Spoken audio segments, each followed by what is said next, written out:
السلام علیکم۔ آج ہم دو مسئلے ایسے بتلانے جا رہے ہیں کہ جن سے وضو اور غسل پر اثر پڑتا ہے، جن سے وضو اور غسل نہیں ہوتا ہے۔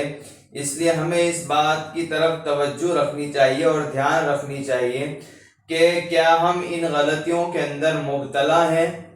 سب سے پہلے تو اعضاء پر پکا رنگ لگنا۔ جو حضرات کلر وغیرہ کا کام کرتے ہیں، پینٹ کا کام کرتے ہیں، عموماً یہ ہوتا ہے کہ ان کے اعضاء پر کلر لگ جاتا ہے جس کا نکلنا بڑا ہی دشوار ہوتا ہے۔ تو کچھ لوگ تھینر یا اس طرح کے دوسرے کیمیکل سے اس کو نکال لیتے ہیں، لیکن پھر بھی کچھ رہ جاتا ہے ہلکا پھلکا، تو اس سے پریشان رہتے ہیں کہ آیا ہمارا وضو ہوگا یا نہیں ہوگا۔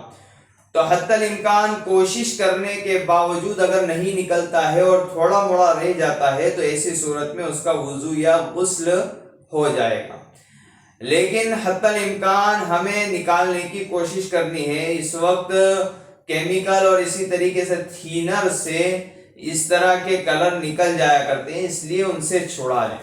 دوسری چیز، ناخن پالش لگانے کا حکم۔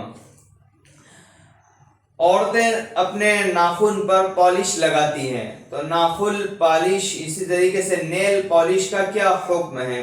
تو نیل پالش اگر ناخن پر لگی ہے تو اس سے وضو اور غسل پر 100% فرق پڑنے والا ہے، یعنی اس سے وضو اور غسل نہیں ہوگا۔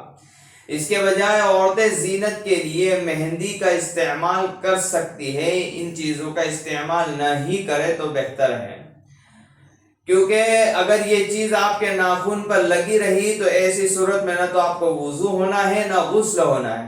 اس لیے ایسی چیزیں ہمیں لگانا ہی کیوں کہ جس سے وضو اور غسل نہ ہو۔